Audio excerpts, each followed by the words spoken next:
not to start any wars in the family today, and not to disappoint you, but there is another first man in this room today who actually does come first in my life.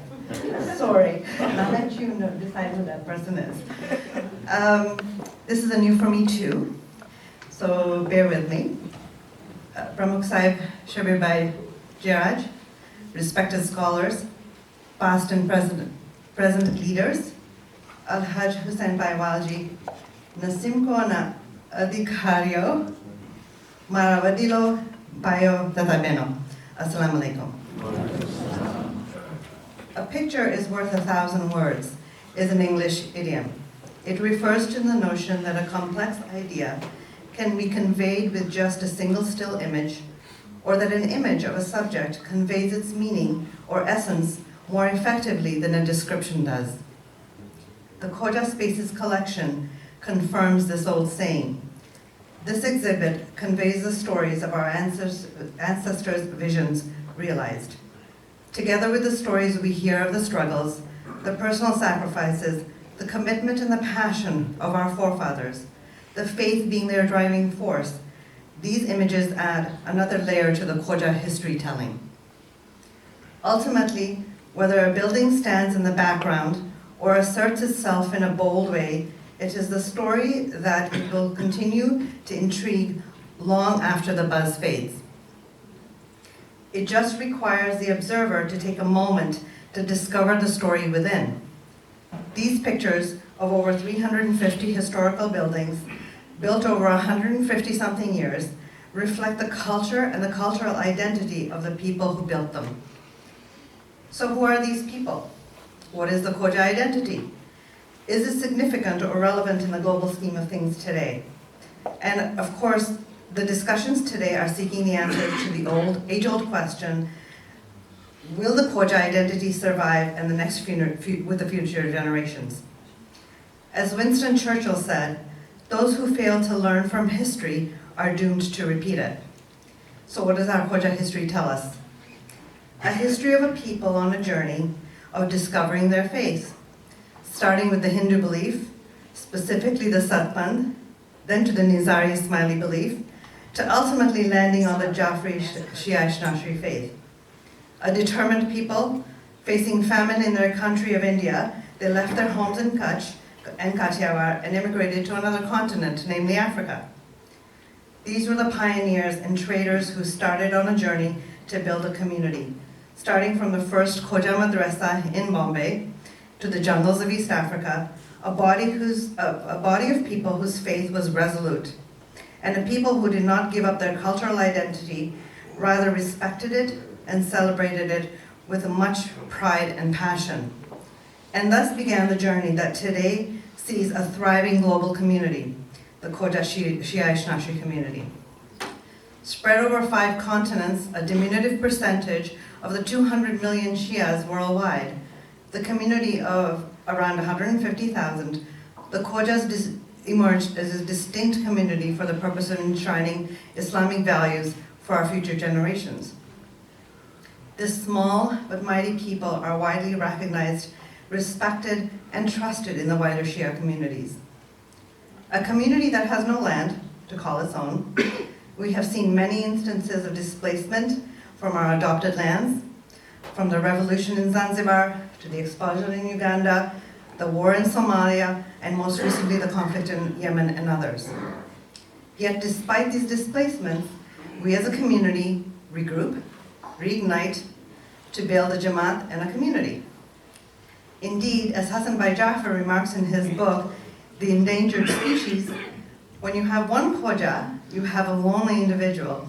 When you have 2 Khojas, there is a Jamaat. And when there are 3 Khojas, there's a federation. The point being, wherever we go, displaced or otherwise, we gather, we congregate, we build structures, and ultimately we build communities. Buildings can be read like a book. The front of the building can be viewed as a forward of the book. It's intriguing and entices you to read on. Similarly, the building as viewed from the front is intriguing and entices you to explore what's inside it. as you read on the story unfolds and captivates you. Similarly, as you tour the buildings, the exhibit today, and the structures and admire its architecture, it allows you to form ideas and opinions that could convey the history of the community, its needs, its economics, its well-being, and could convey the culture. Sometimes a building needs to reinforce the organization's, communities, and mission. The Khoja community mission, or its raison d'etre, was to unite its people in faith. The buildings or structures fascinated and completed its mission. And so mosques or imambaras serve as a place where the Khoja Shia came together to primarily practice their faith, but as a community we progressed and we grew, and the imambaras took on the role of being a social center, a place where friendships formed and friendships evolved. It became a community center, an educational center, a sports center. So just look around us in this modern day Jafri Islamic Center, where the center hosts many and variety of events that embrace both the old traditions as well as the new. A distinct identity is an important part of diversity in the global scenario. Others are working to strengthen their cultural identity, a stronghold, like the Indigenous people of Canada.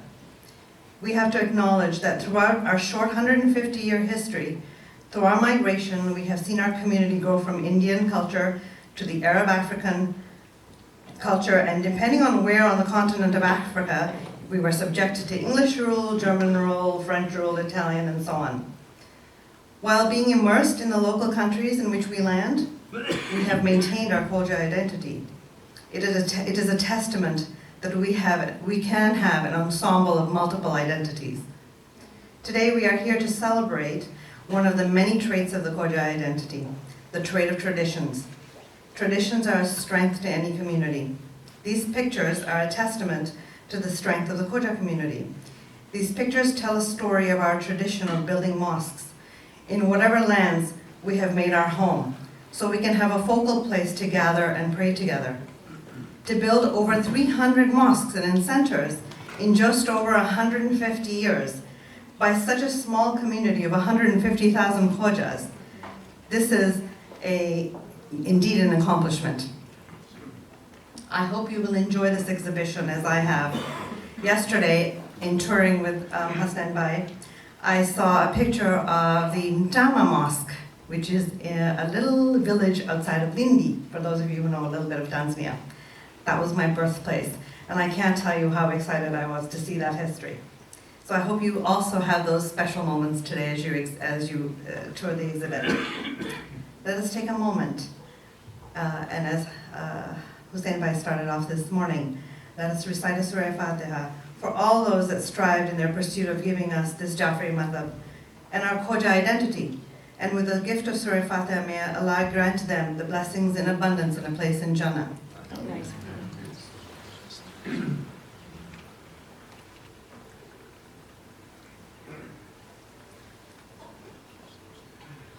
I'd like to end with a mighty thank you and the heartiest of congratulations to Al-Hajj Hasnain Bhai Walji, the MARC Board of Directors, the entire MARC team, and specifically the engineers behind this exhibit today, for another yet enlightening and illuminating part of the Khoja history, our story.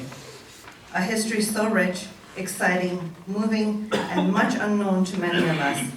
Thank you for your passion and your energy. Thank you.